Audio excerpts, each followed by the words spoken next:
Guys, it's Chris and Ninja here, and welcome back. Yes, welcome back to study sessions. Today, we are going over ESET 359. That's what the course is called here at A&M, and we're going over, I think it's sampling theory. Um, just make sure that I can, hear myself. Uh, oh, volume's muted. Okay, yeah, cool. So y'all can hear me. Great, awesome.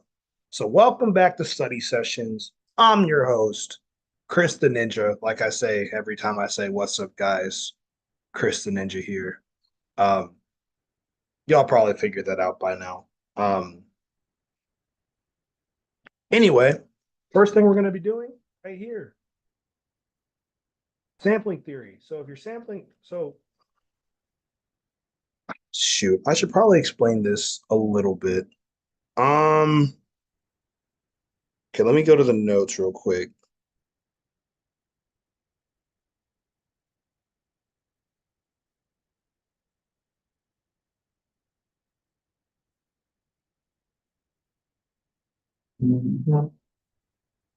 Hold on.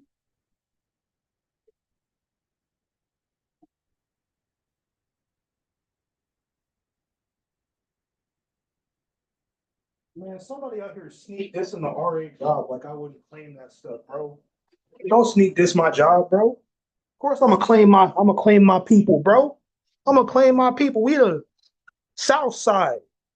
Represent the South Side. The greatest RAs on the campus. We represent them people right there.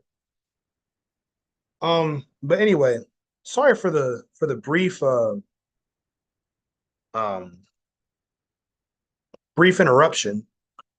But I do believe that y'all deserve to have a little bit of uh, insight. The the freak, bro. What is this garbage, bro? What in the man? If this gosh darn freaking one note don't start acting right, who is this? Is some rank baloney right here. Okay, so I'm gonna do a little bit quick explanation on sampling theory. Um, what private? Video can't be private. Should not be private. Okay, cool.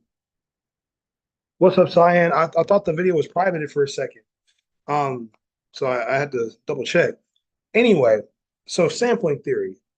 So what is sampling theory?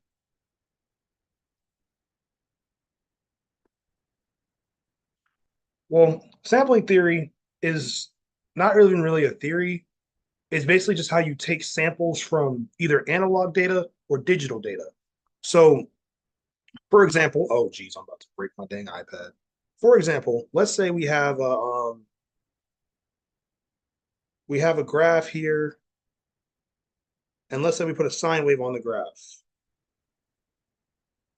right? Put a sine wave on it. So if I want to get this sine wave into the digital world, you have to take discrete. So first definition right here. Let me just zoom in right here. Put this over the discrete or singular. Like it basically means singular value.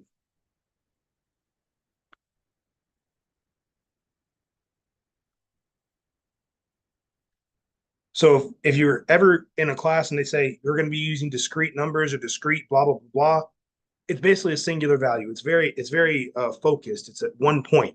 You can only take one point at a time with discrete numbers, um, as opposed to analog, which is continuous. So discrete is digital,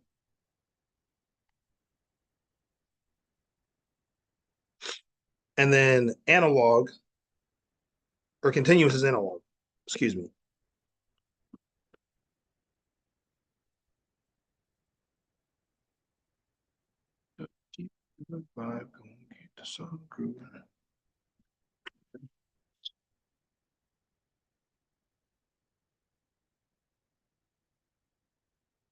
So if you have a continuous signal, so a sine wave is a continuous signal. That's a perfect example of a continuous signal. So a sine wave is an analog waveform. But if you want to get in the digital realm, what you have to do is you have to take samples from each of the from you have to take samples from the sine wave. So it will look something like, okay, so at this, let's call this like 0, and we'll call this point like pi. Don't worry why I'm calling it pi. I'm calling it pi because pi is like the natural order of a sine wave, and it makes it nice and easy to follow stuff. That's not all that important. You'll understand it like as you get older and into more math classes and stuff like that. But essentially, all you need to know now is that sine waves like pi. I also like pi, and I also like pi. And pi doesn't know what pi is, but you could use pi to make a pie, or you could use a pie and make a pie out of pi. Confused yet? Wonderful. Okay, so anyway, so we'll take a point here, we'll take a point here, we'll take a point here, take a point here, take a point here, take a point here, and then let's just say for fun, take a point here. So if I were to draw that as another waveform, like tracing the lines. So if I were to take this circuit right here, or not circuit, if I were to take this graph right here and I were to draw the lines, I have one here, and I have one here, and I have one here, and one here, and one here, and one way out here. If I were to trace this,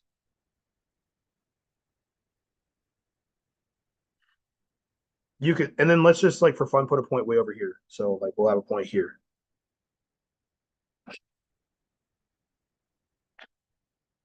So as you can see, like the first part of the graph looks kind of normal. Like it looks kind of like a sine wave, but the second part looks really weird. The reason the second part looks really weird is because you didn't sample enough data points. So one of the most important things with sampling theory is you must have at minimum two samples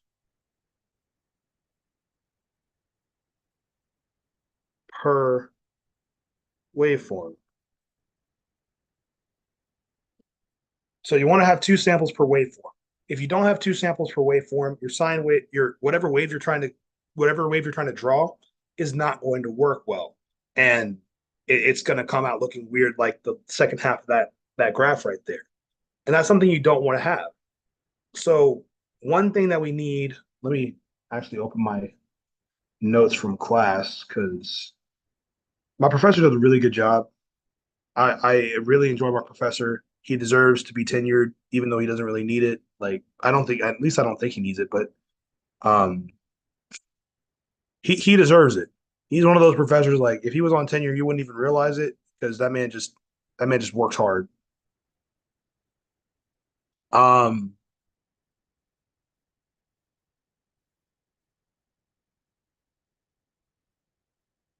so after we find a good sample, you have to know what H is, which is H is just the time between the samples.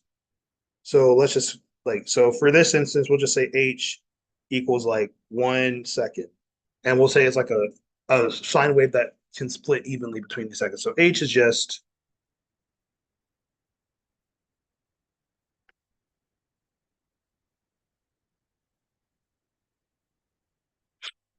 time between samples. Um, and then using the time between samples, you can find your sample rate. So if you find your sample rate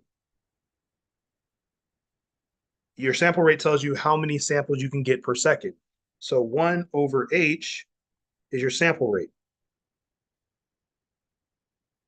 Now, where have you seen something of 1 over something before? Probably a lot of times in your mathematical lifetime. But the specific time I'm looking at is when you're looking at frequency, because frequency is 1 over time or period. So really your sample rate can be defined as a sample frequency. So F sample. Nice and simple. I hope that makes sense. I hope that makes sense. I hope it make like y'all kind of get it. Um,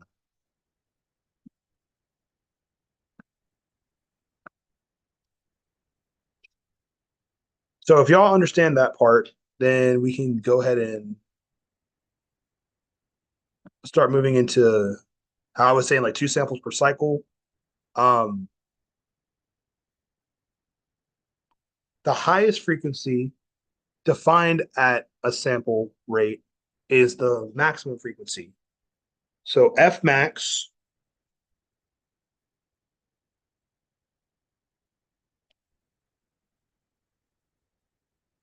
is the highest frequency. This is practice for when I become a football coach. Because I just might teach. I might do engineering teaching on the side as a football coach. It's a very niche market, but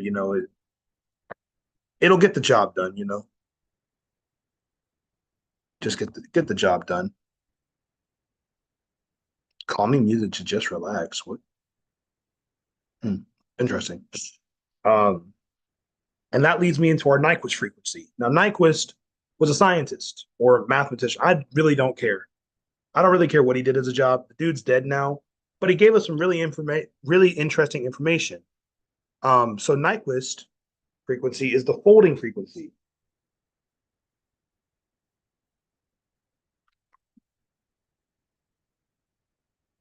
I spelled it wrong.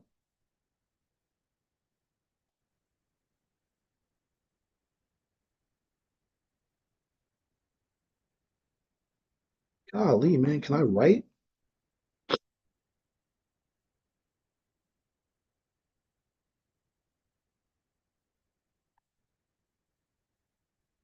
So you have your Nyquist frequency or folding frequency.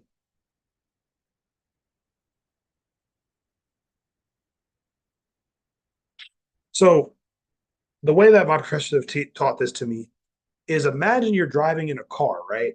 And you pass another car and you look at the wheels and you see how the wheels like the car is moving forward, but you see like the interior of the wheel, the spokes of the wheel seem like they're rotating backwards. So like it's going forward, but it's rotating backwards. That's like what a folding frequency does. Um, that's what happens when you undersample something. So since your eyes have a certain rate at which they capture data, and we don't have a filter in our brain to filter out that aliasing, which I'll get into in just a moment, um, we see it as if the wheel is spinning backwards, even though we know the car is moving forward. That's what a folding frequency kind of does. And F Nyquist is the so FN, like Finn the human, not like Finn the human at all, but I like to make little jokes. Is the sampling frequency divided by two. So if anyone ever teaches you or tries to tell you that F Nyquist is not FS over two, don't say that they're wrong. Let them learn it the way that they want to learn it. But know when Chris the Ninja taught you FN equals FS over two. That's going to save you a headache and a half when you're trying to solve stuff like this. Maybe I'll inspire some of y'all to be engineering students or something like that. Maybe you'll all want to go out and be engineers or something like that, or you might you know if you're already in the ESET major, I'm sorry for your loss. No, I'm kidding. I'm kidding. We have fun here. As long as it's not the aerospace guys, because it's the hardest major. Um, well, let's just keep going. So aliasing. So what I was talking about a moment ago was this thing called aliasing.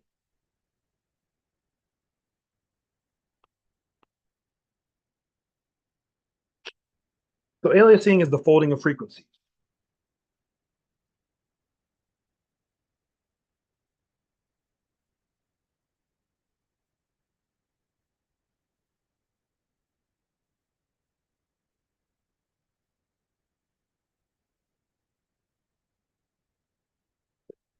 Um, and then you might ask yourself, like, how exactly does a frequency fold? It doesn't. but it looks like it does. It's like how my real name in real life, believe it or not, is not like first name Chris, middle name the, last name Ninja. I know, shocking. It must be like mind blowing for y'all to picture that me, Chris the Ninja, is not actually named Chris the Ninja. Like my mom didn't give me that name. But so this would be an alias. I look the same as Chris the Ninja on my day-to-day life, but I'm not Chris the Ninja in my day-to-day life. I'm Chris. I'm not gonna give my last name. I mean, y'all figure out eventually, but I'm Chris.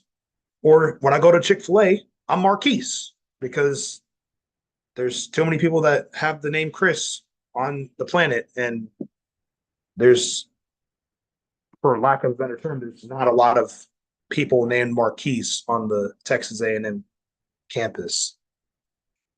But anyway, so I look like Chris, but I might be going by Marquise that day. You might see me at Chick-fil-A like, order for Marquise. And I walk up there because that's me. So it's an alias. Another way to see the frequency. It's basically another way to see the frequency. Um, so let me go ahead and maximize this because I want to make sure I read this right. Oh my cheese crackers! This just broke.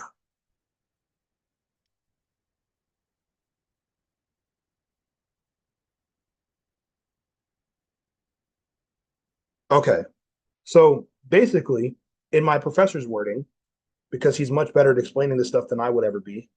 Um, for any frequency in the range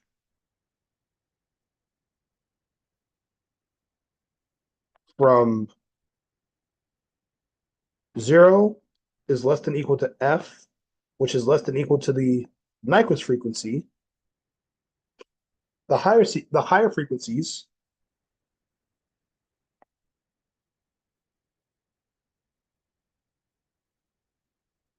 fold back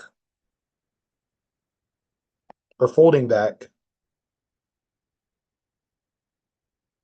aliasing is 2fn plus or minus f 4fn plus or minus f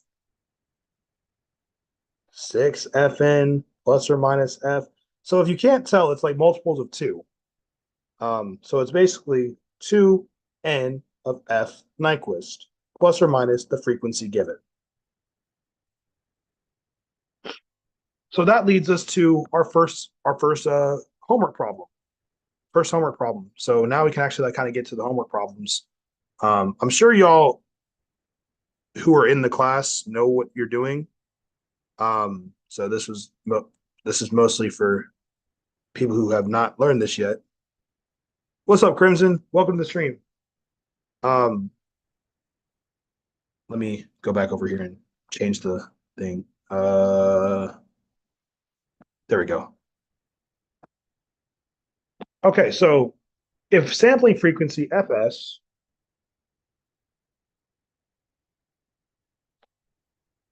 the sampling frequency fs is 1,000 hertz, what are the alias frequencies of 120 hertz? So what did we just learn? We just went over how we just went over Nyquist frequencies and we just went over like sampling theory. So F Nyquist, dog, what in the juice? Dog, please, sir, please, sir, please. Okay, thank you, thank you, thank you, thank you. Okay, so we learned that Fn is equal to Fs over 2, right? So if the sampling frequency is 1,000 hertz, so 1,000 hertz over 2, that means that's 500. So F Nyquist is 500. And then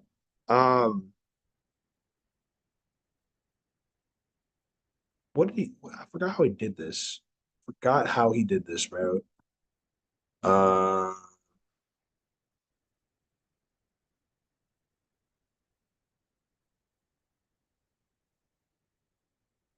Gosh dang it. F30.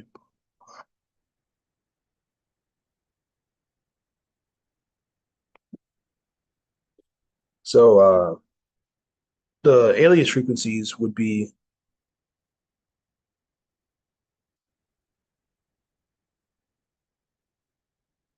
120 because that's the frequency given. So F plus or minus 500 times N.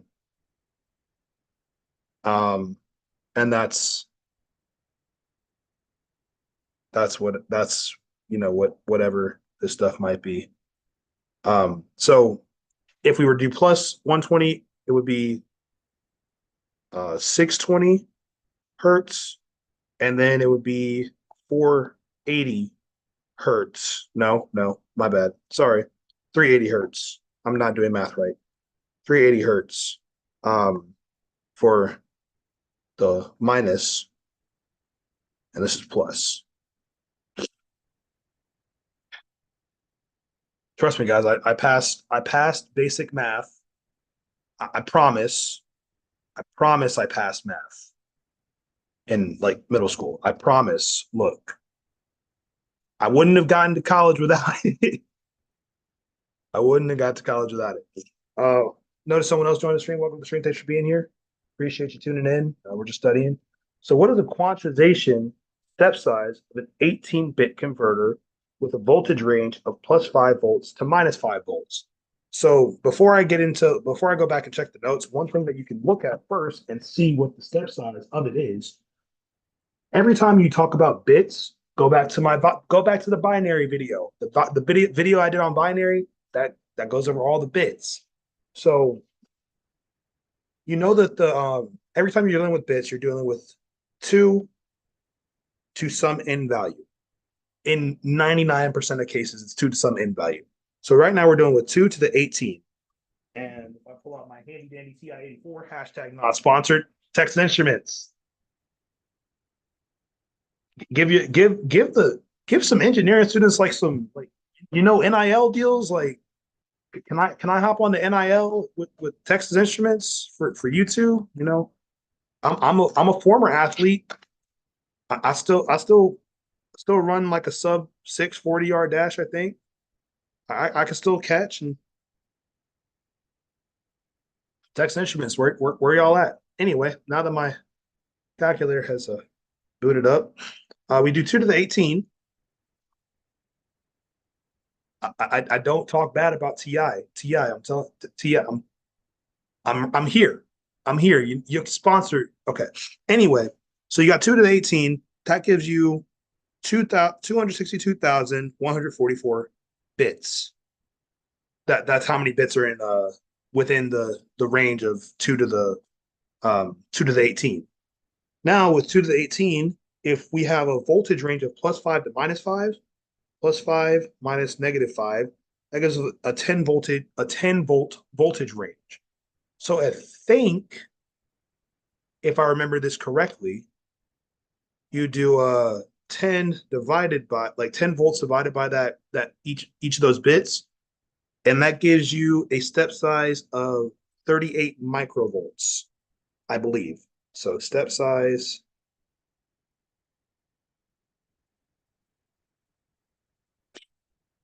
And that sounds about right. I'm gonna double check the notes to make sure I don't tell you the wrong thing.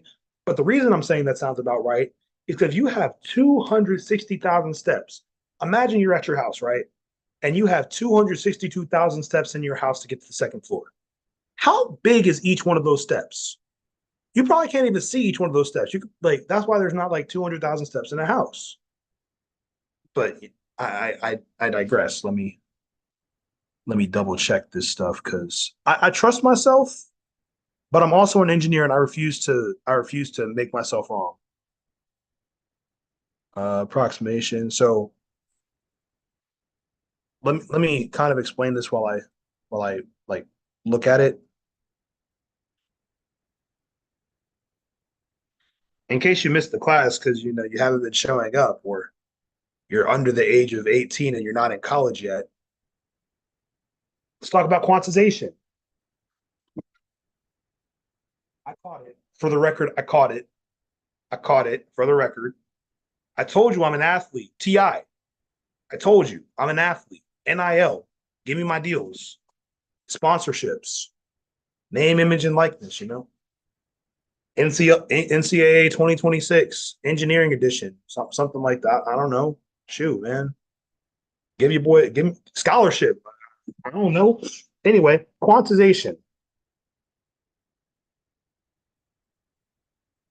For those of you who don't know, I almost dropped my iPad on the floor. Like, say it's all 3.5 feet away. I got those big hands, catch anything, except the girlfriend. Approximating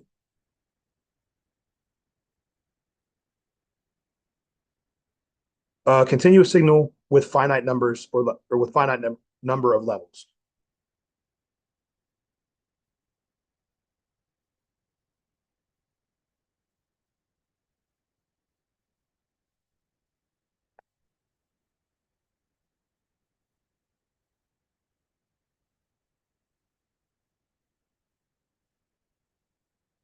It's like athletes, all right?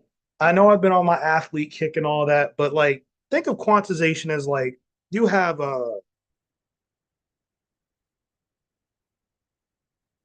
let's say this is skill. So we have skill and we have uh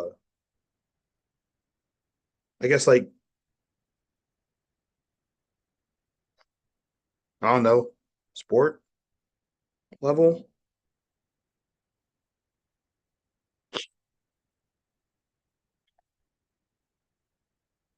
So someone with like zero skill at a sport level is like right here. So like there's nothing really to measure. They're not going anywhere. They might play sports for fun. Someone with like, you know, a little bit more skill, but they like, you know, they might this might be like the might be like AAU, something like that. Get to here with this skill level. This might be like, you know, your D2, your D3 prospects. Get here, you get your D2s. You get here, you get your D1s. And then you get here, and you get your NFL players. So, but like, there's so many athletes out there in the world that it's impossible to mark every single athlete because it's a continuous level. I mean, some people start down here and then they work hard and they get to here. Some people start off here and then they get hurt and then they drop down to here, like down to this level. So, you know, it's a continuous scale, but it's a finite number of measurements. And that's kind of what it is with an analog signal. Like I was showing y'all earlier, quantization, I'm trying to take all this continuous waveform and measure it underneath this curve with finite values. Each of these is like one infinitely tiny value. Um, so yeah, so that's what you can do. Uh, Let me see. Steps.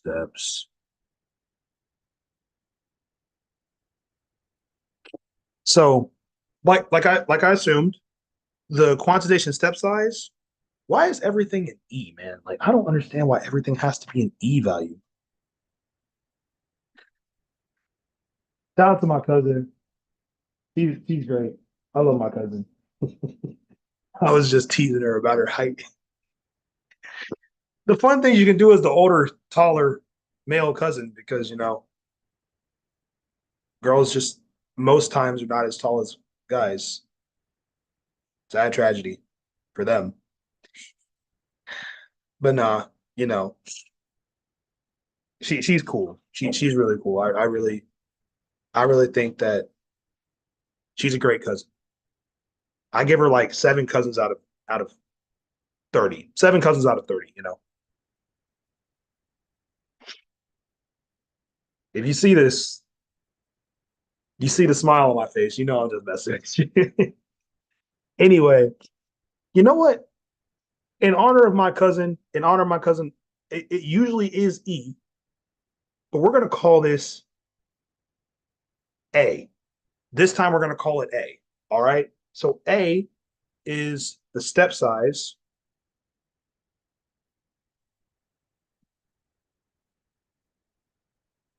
Because it never really matters what kind of letter you call it. I mean, I don't know why they don't just call it Q or SS or something like that would make so much. E is like prepare for like a 1 minute rant.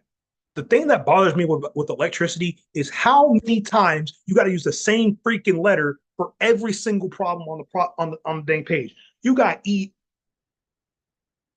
you got E, which is Euler's number. That's like 2.71, blah blah blah blah blah. You got E, which is also standing in for voltage. You got E, which is like energy. You got E equals MC squared, which is like some type of like I forgot what this E is supposed to be. I forget because it's a lot. You have you have epsilon, which is the permeability constant or no permittivity. You have E, which is now step size. How many times do you have to use the same heckin' letter for every single thing that you're going to do in your entire life? I know there's only 26 letters in the alphabet, and we had to pull from Greek letters and stuff like that, but come up with something unique. Like K. But K is gain, and so is G, and so is A. So why not Z? Z is impedance. Well, we can't make Z anything else. But see, I love electrical engineering. I love electricity, but this stuff bothers me. It bothers me to my core, and I never have a chance to actually rant about it. But thank you for listening to my rant. So today we're going to be saying that A is the quantization step size in honor of our cousin A. Shout out to cousin A. She's awesome. And that was voltage over 2 to the n. Okay. Okay. Um, if you can't tell, I was a little bit frustrated by that. That frustrates me quite a bit. So let's go back to the other work after I've calmed down a little bit.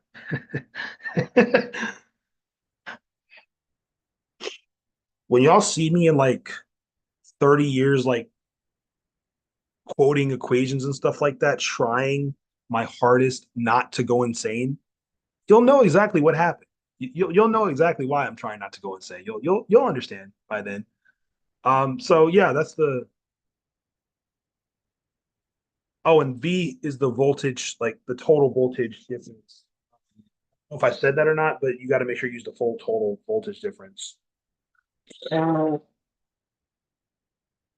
Um, anyway, so let's do question 3. What is the quantization step size of the 24-bit converter? So you have 2 to the n, it's 2 to the 24, and that's like over a million, I think. It's like 1.8, 1.13 million. No, no, no. It's like 32 million. I forgot. 24. Oh no, it is one. It is in the business. 16 million. So this is like roughly 16 million.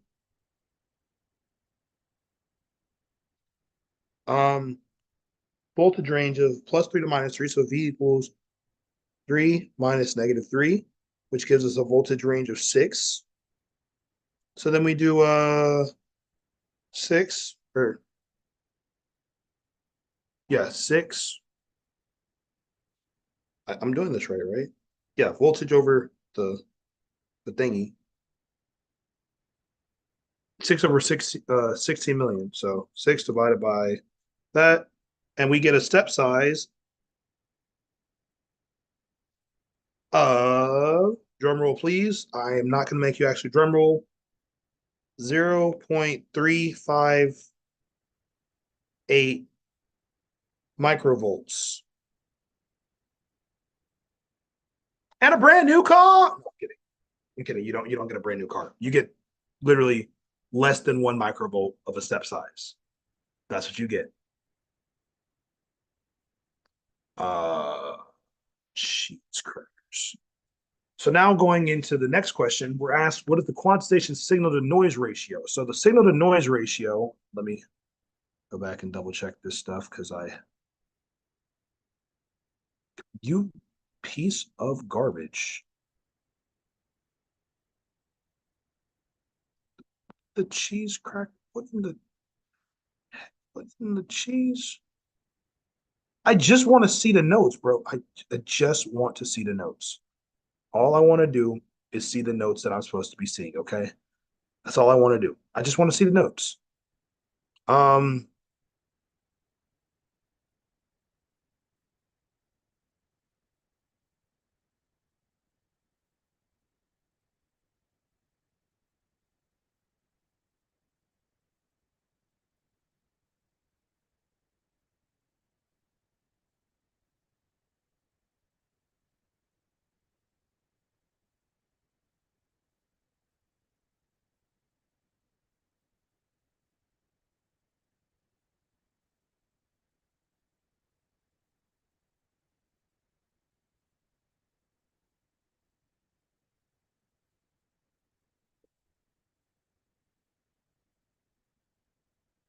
uh,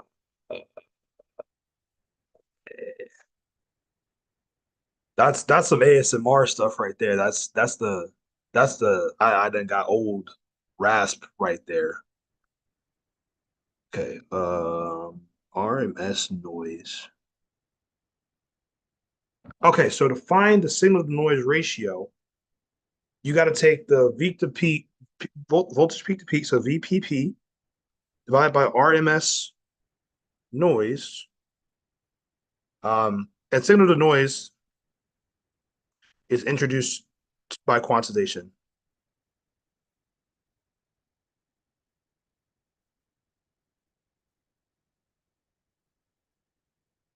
The best way I can describe that is like imagine you have an athlete, right?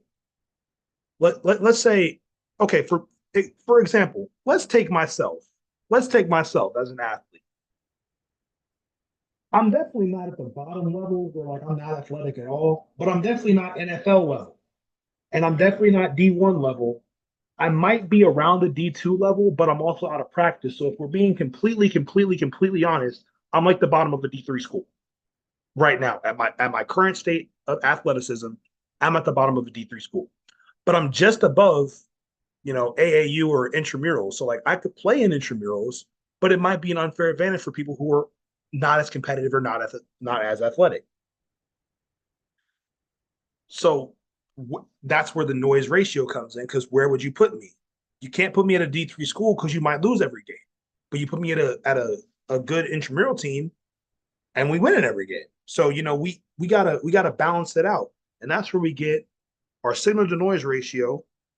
I'm doing it like with the actual ratio symbols, because that just makes it make more sense to me. And that's 20 log of 2 to the n, and it's still the bit size times the square root of 12, and that's in dB. Or you could say 6.02 plus 10, 6.02 n plus 10. I tested both of these out during class and like with the notes and everything like that. Both numbers work. So if you feel like you don't want to work with logarithms and stuff like that, I promise both numbers work. Whoever just joined, welcome to the stream. Thanks for being here. Appreciate you tuning in. Uh,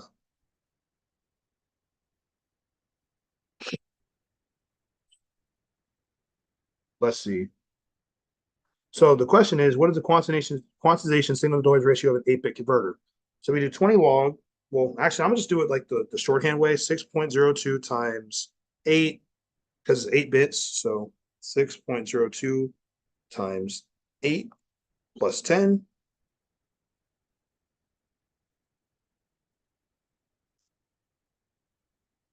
58.16 dB.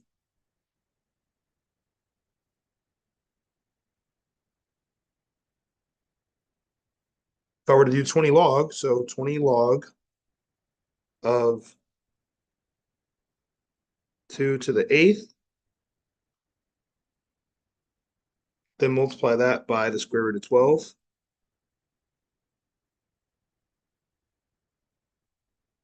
I get 58.95. It's so close, it barely even matters. I mean, 1 decibel is a lot of change, but like it's still 59 decibels at the end of the day. Like, okay, so for this one, let's do it the more precise way, the 20 log, blah blah blah blah blah blah. So for this one, we'll do 20 log of 2 to 24 times the square root of 12, and that's in dB.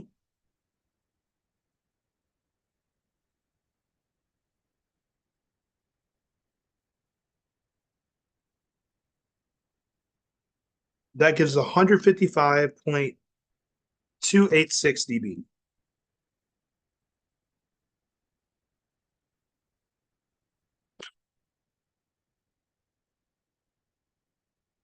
Uh, the dynamic range. Oh snap! How many questions on this?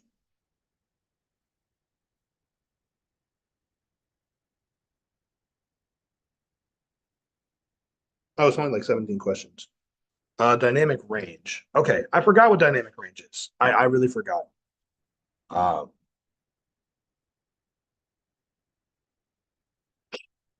dynamic range on here. Oh, dynamic range. So dynamic range, because I forgot what it was for a moment.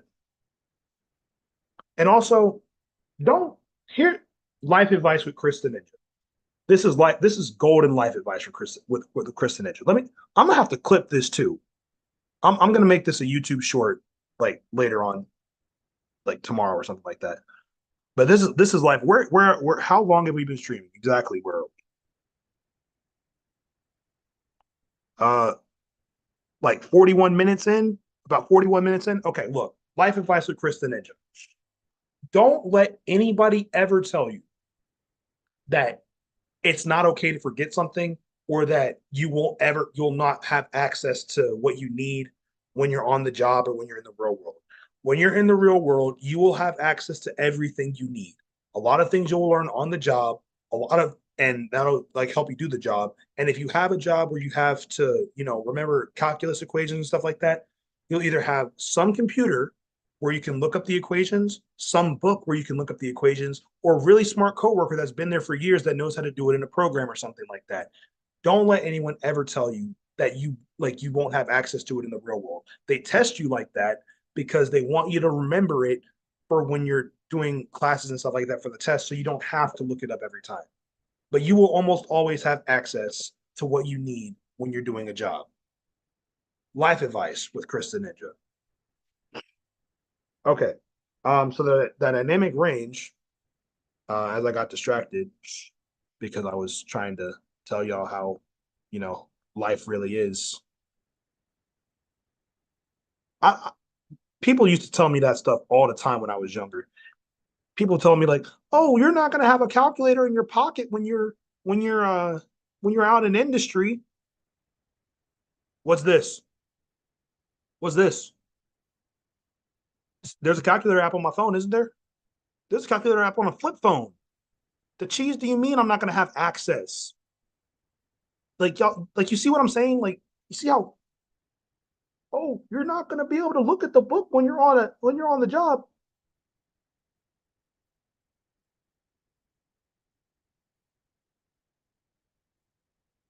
This is a really Says who? Says who? I got a textbook right here. Textbook right here. Notebook. Old notebooks. Well, this is unused. I think this is unused. But I got notebooks. This one's unused, but I got notebooks on deck. I got put like I'm gonna be able to use this stuff. Don't let people tell you that stuff. It's not realistic to say that you'll never have access to this stuff in real life when you actually need it. You will have access to it when you need it in real life, just not on exams. Unless of course your professor is cool like mine and he's like, you know what, I'm not going to make you memorize a bunch of these long equations. Look at like the test is open note. Don't cheat on the test like by going to ask people how to do the tests and stuff like that. That's why I don't live stream the exams. but all the knowledge is here. If you happen to watch my videos while you take an exam, and I say the Fourier transform equation is this, I'm not taking the exam for you. How was I supposed to know you were taking the exam and the Fourier transform was supposed to pop up? If it's open note and this is part of your notes or open internet and you look at my video, like use your resources. Don't cheat, but use your resources like that. That's all I'm gonna say. That's all I'm gonna say. 20 log 2 to the n. That's the dynamic range. So of an 8-bit converter to it's also 6.02 times 2 the times n. So 20 log of 2 to the 8th. The dynamic range is 48.16 dB. The dynamic range of a 24-bit converter. I'm still showing the right screen, right? I think I'm still showing it. Yeah, I'm still showing the right screen.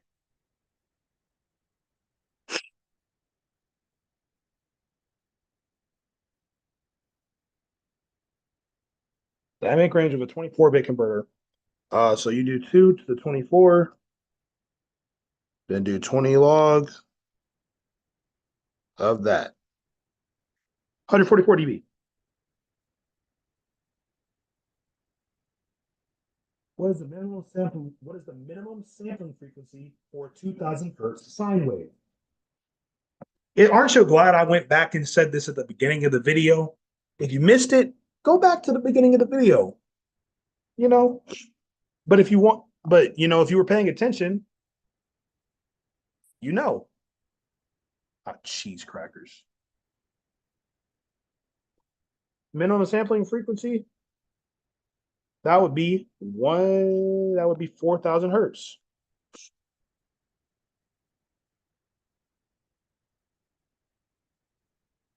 That's because you need 2 samples per cycle. So if you need 2 samples per cycle, you multiply the frequency you're given by 2, and that gives you the value of the samples per cycle. What in the cheese crackers and heck? Is this gonna catch up or what? Like,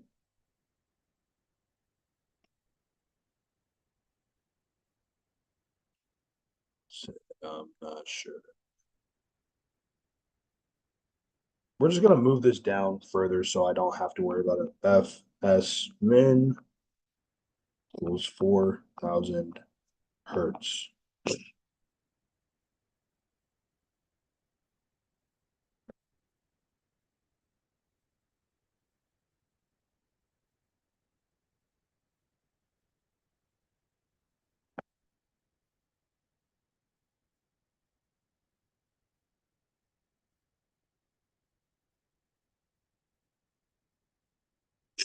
2 samples per cycle.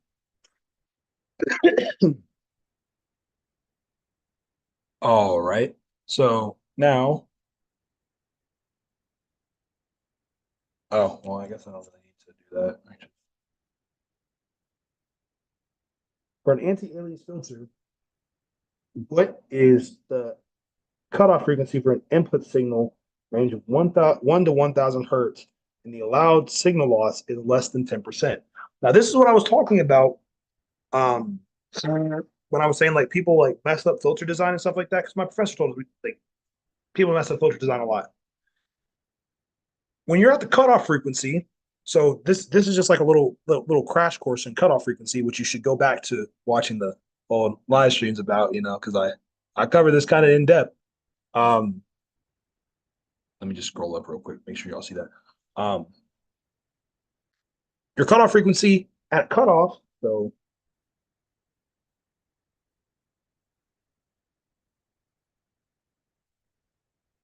you have lost about 30% of the signal because it's 0.707 down.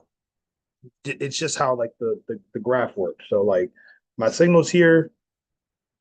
This is at cutoff. This is at 0.707 times signal. If I want 10% loss or less, I need to step my cutoff frequency up quite a bit so it won't be right at 1,000. Because if this is 1,000 hertz, I've already lost 30% of my signal. And then everything in between that is also already lost. So like what the cheese am I supposed to do with that? This is garbage. It's garbage data. I'm not being helped. Now if you can afford to lose 30% of your thing, like just do it like that. But if you want to avoid anti-alias, you want that you want to make sure that you have a good cutoff frequency. So let me see. So you want less than 10%. So you want less than 10%. So less than 10%, which gives you 0.9. 0.9 should equal 1 over the square root of 1 plus I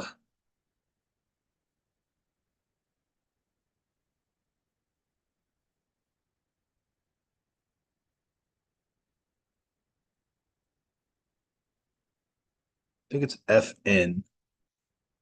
I think it's FN, input frequency. Yeah,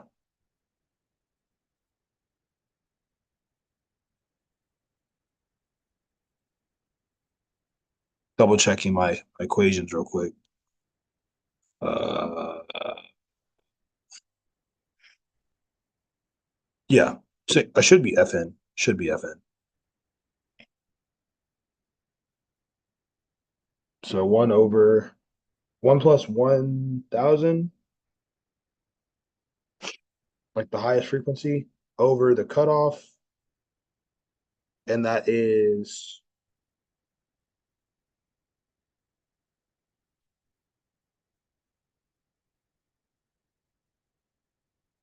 the heck?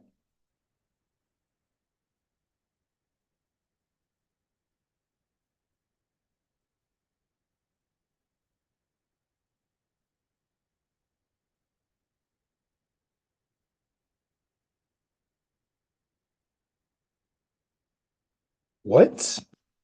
Did I mess something up?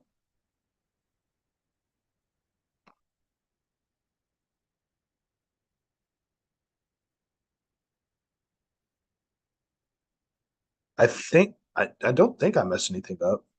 Uh,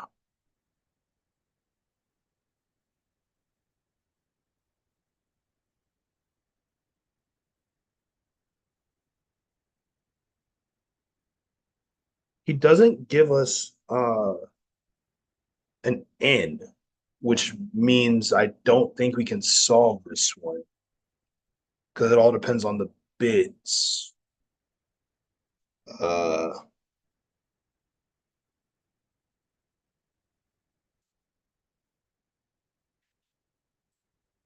I'm looking through the notes to make sure.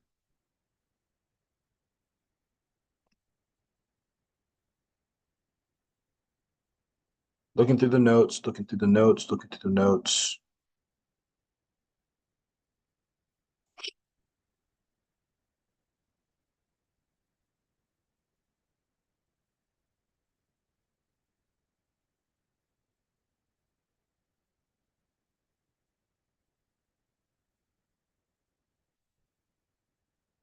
Yeah, he didn't give us an N value, so we're gonna have to wing it, I think. Um,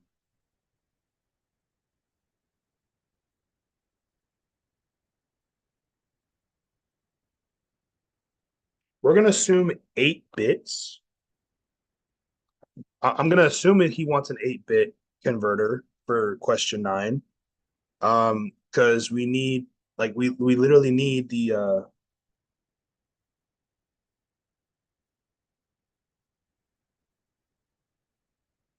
oh, it's a filter order. Well, he didn't even give us a filter order. We're gonna assume it's a fourth order low pass filter. Um, so that's 2 times 4, so that's 8. That's why it's 8. That's what I was missing. So we'll just say just gotta rearrange this equation a little bit.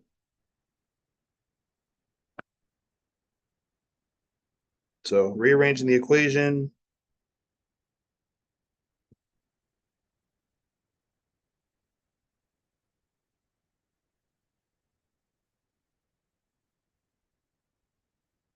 I hate algebra. 0.9 times square root of 1 plus 1,000 over FC to the eighth equals 1. Then you divide by 0.9, so 1 over 0.9 equals square root of 1 plus 1,000 over FC. Square both sides, so 1 over 0.9 squared. Actually, you know what? We're gonna do this in math way. I'm gonna do this in math way because like I don't feel like rearranging all this. Math way is a great tool. It's a great tool for when you don't feel like doing a bunch of equations and stuff. So we have 0.9 that equals 1 divided by the square root of 1 plus 1,000 for x. And that is frick 1,000 over x. And that is raised to the eighth power.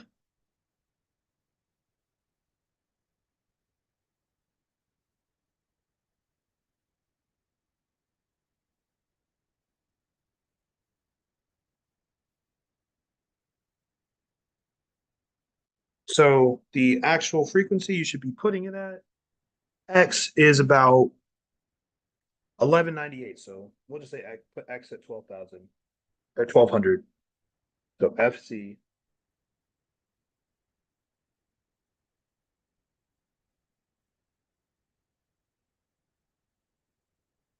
equals 1,200 hertz. I was not about to mess around and screw up that algebra and then give like y'all a terrible answer that does not actually line up with anything. Um, like I said, Mathway is a great tool, wonderful tool. Um, the minimal FN for an 18-bit converter.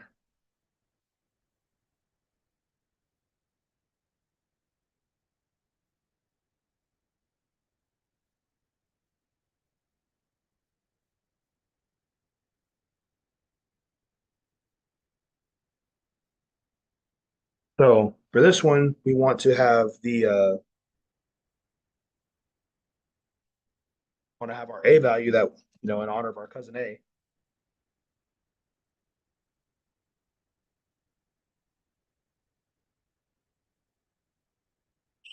That's the voltage range.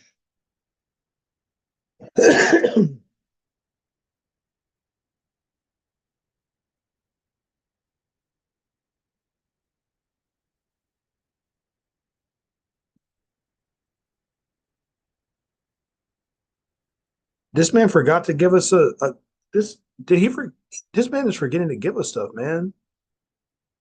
He's forgetting to give us some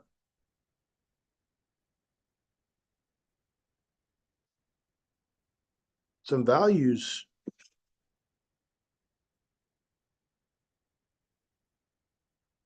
So we're just gonna say the voltage range is 10 volts. 10 volt voltage range over 2 to the 18.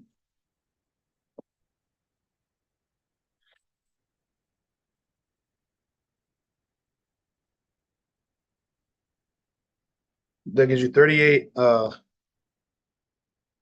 microvolts.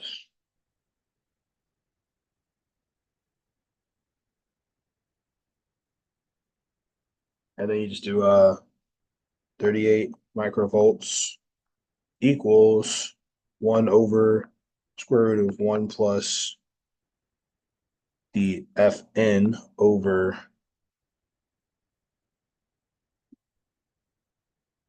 160 calculated from this. Yeah, over 1200. That's times raised to the eighth power. So we do that same equation and do 0.000038. Put this as x. This bottom number is now 1200.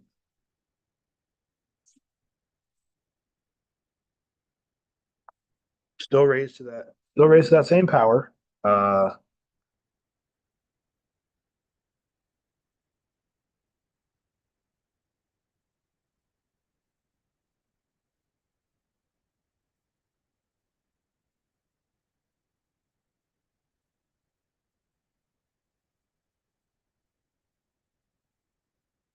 What in the heck?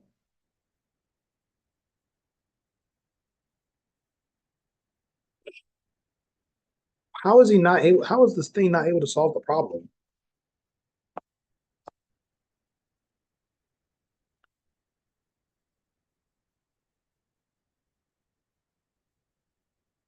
Mathway can't solve the problem. That's wild. Um,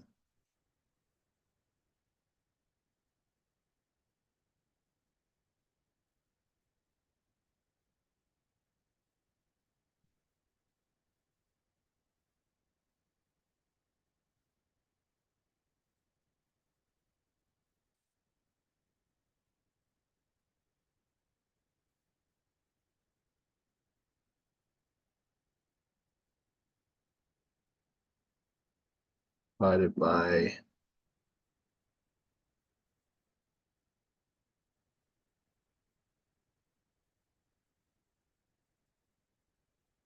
okay, and then raise this to the eighth power.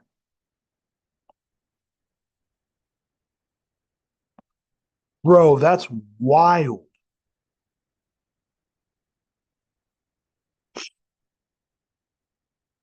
That's actually wild. So Mathway can't solve the problem. So like kind of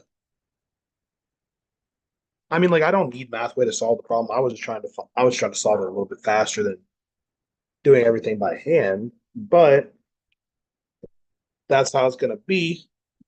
Ugh, that's how it's going to be. So 38 microvolts, multiply that by the square root. So you get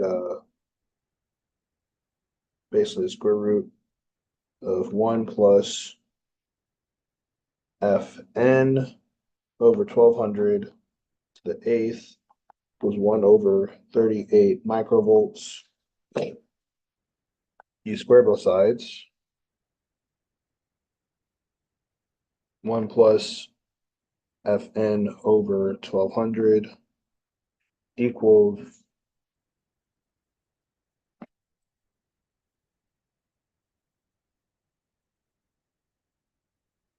maybe Mathway can solve this problem.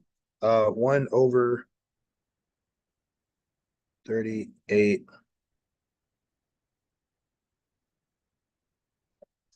minus 6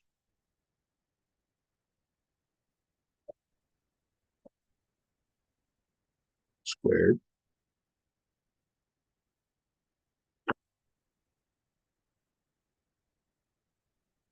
Just double check that.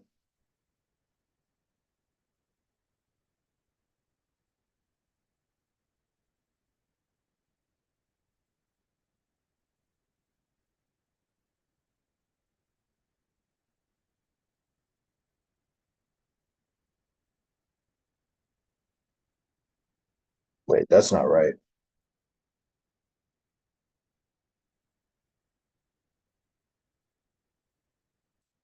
Yeah, I got 1 divided by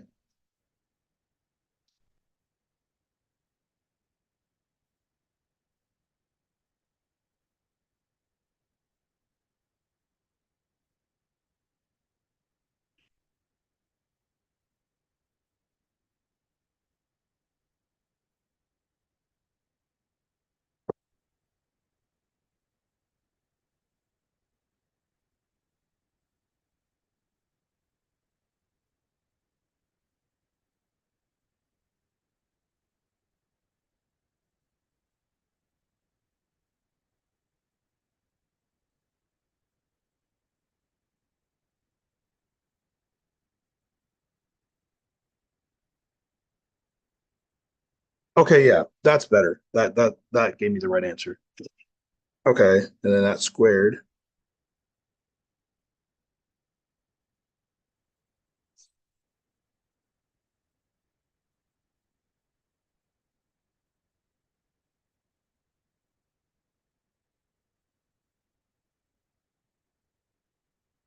Oh, I thought this said to the minus eighth. My bad. That was right. Okay, so that squared like 6.8 times 10 to the eighth. Um, then minus one. So then Fn over 1200 to the eighth equals this minus one. So it's still 6.8 times 10 to the eighth. Do an eighth root. So that's the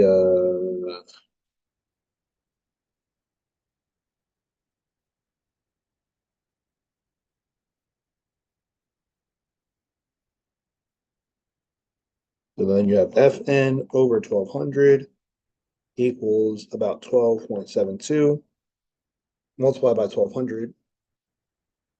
And you get Fn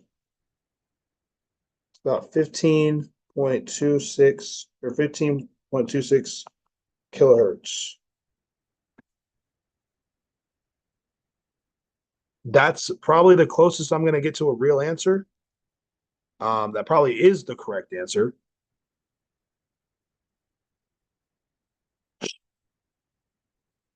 Um, oh, but we want to have that. I think we have that stepped up a little bit too.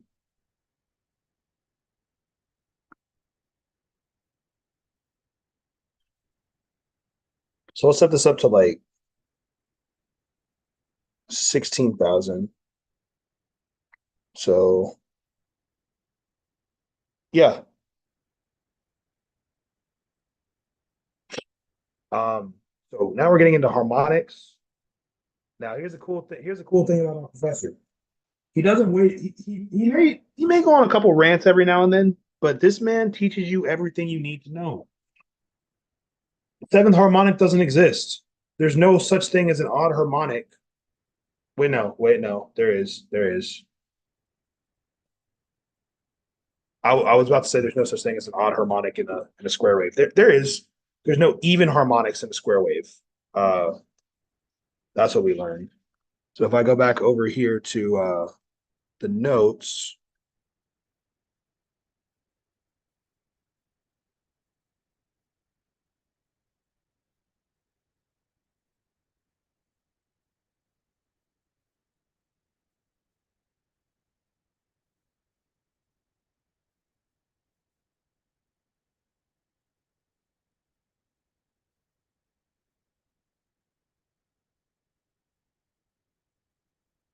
so if you want to find the seventh harmonic of a sine of the 10-volt square wave, you do 1/7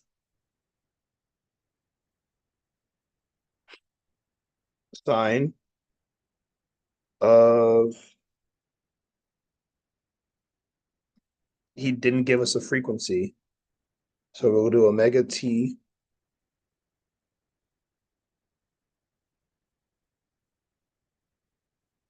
plus, well, 7 omega t.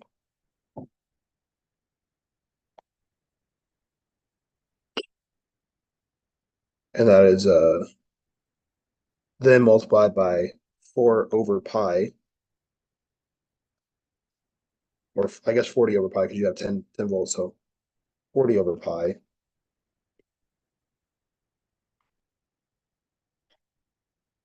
So that's the answer there. This is where he was about, this is where he gave us this easy answer. There are no even harmonics, so zero. No even harmonics.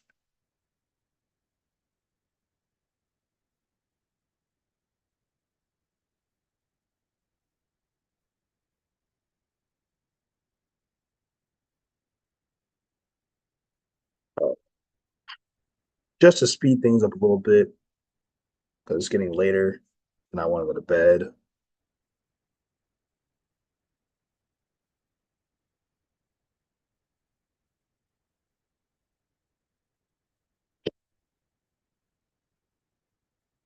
So the F resolution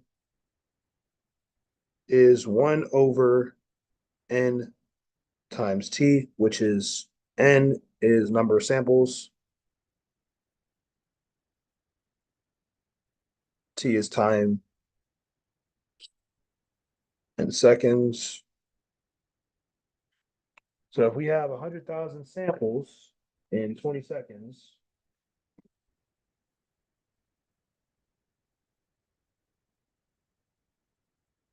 the resolution is, oops,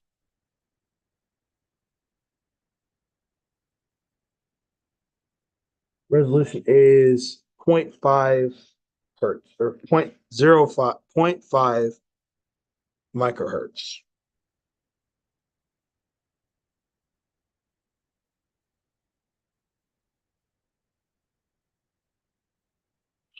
What is the resolution? 16-bit D to A converter.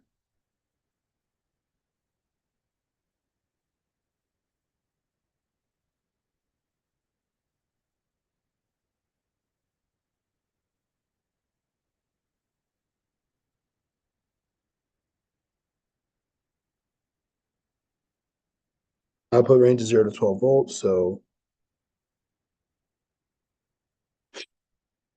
that's just B ref for 2 to the N, which equals, just gonna space this out a little bit.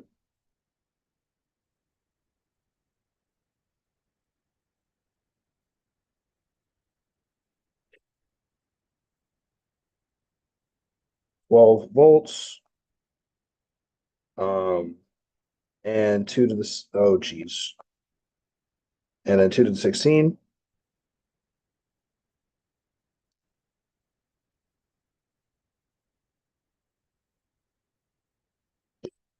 Gives a resolution of 0.18 millivolts.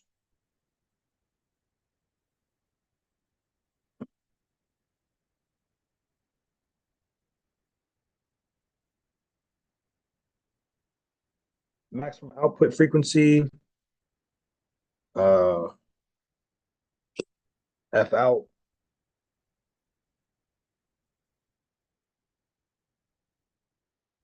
F out divided by 2 is F max. So 96,000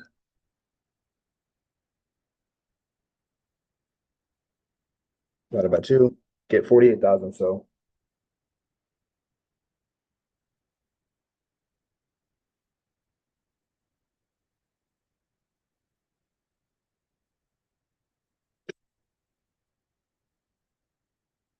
goodness gracious, I can't write tonight.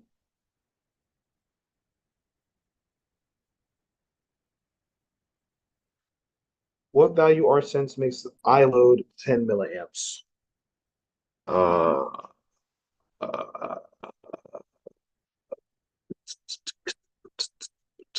uh,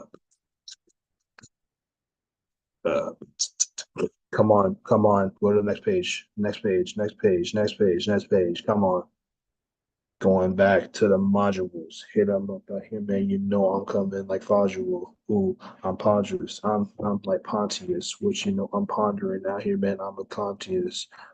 Yeah, I'm calling a conduit. About to come out here, and you know I'm like a conjugate, conjugating. Everybody know I'm not hating what you do or latent. I'm just out here, man. I'm speaking. Yeah, what you doing?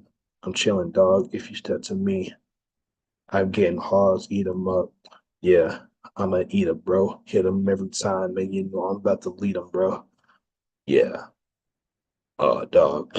Okay, so what is the value of R sense to make the I load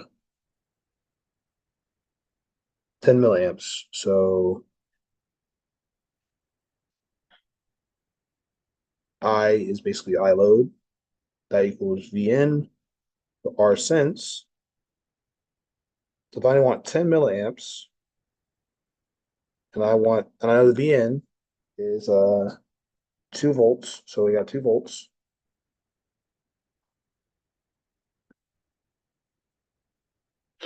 We can just rearrange this. This V equals R, so 2 volts over 10 milliamps. R sense.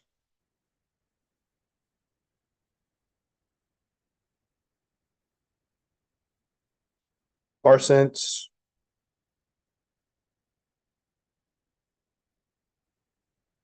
equals 200 ohms.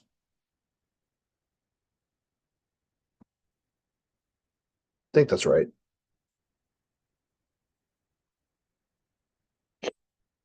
What is the current through the load resistor?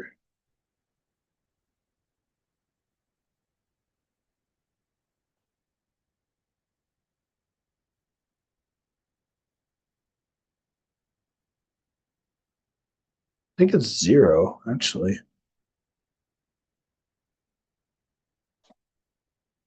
I think oh, the load resistor R66. Um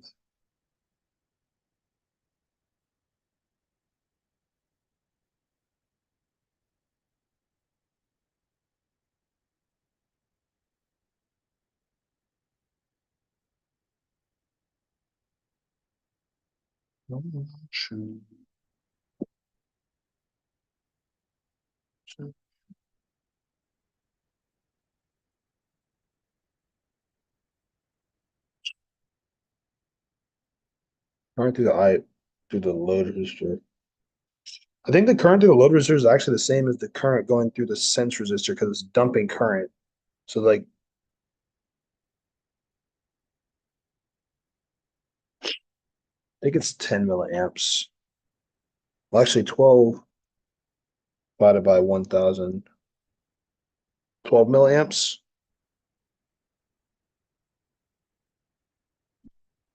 Get that from the 12 volts at the peak divided by the 1K resistor. You get 12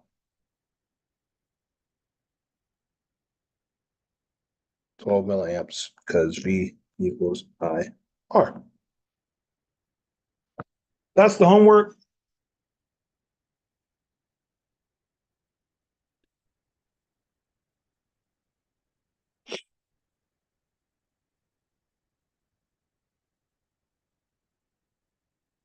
Yeah, I think that's it.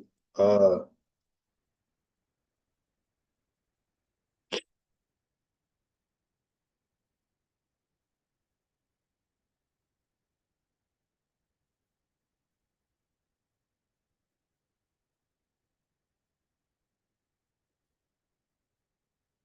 yeah, I think it's 12 milliamps.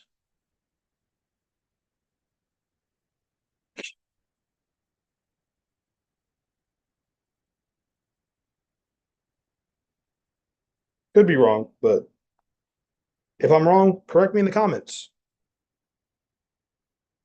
Okay, over or no, my bad.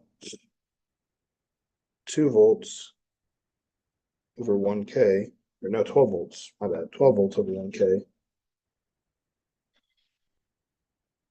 That equals 12 milliamps. So that's the homework. Homework 9. I would do the circuit, but that's going to take a long time to draw, so I'll just do that tomorrow. Another live stream. Do it tomorrow. Draw the circuit up. Um, just making sure I don't have anything else to do. But yeah, so that's going to do it for this episode of Study Sessions with Chris the Ninja. I hope you guys finish the homework before it's due.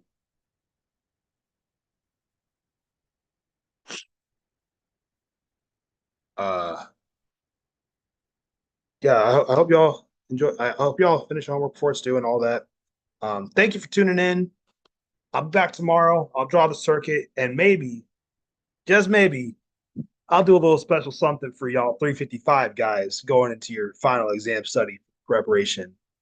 Um, But we'll have to see how tired, exhausted I am by that time. With that being said, I want to say thank you guys so much for watching this video of the stream.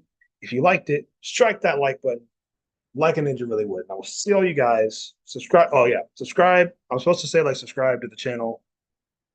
We're almost at 600. At 600, what did I say I was gonna do at 600? At 600, we're playing. What was I gonna do? At 600 subscribers, I think at 600 subscribers, I'm gonna play like the Joy of Creation. I think that's what I said I was gonna do. It's gonna be a horror game where I'm gonna get scared. All right, look, watch me get scared. 600 subscribers, but we waiting on 600 subscribers. Um, yeah, and I'll see all you guys in the next one. All right, have a good night, y'all. Now I just gotta, you know, end the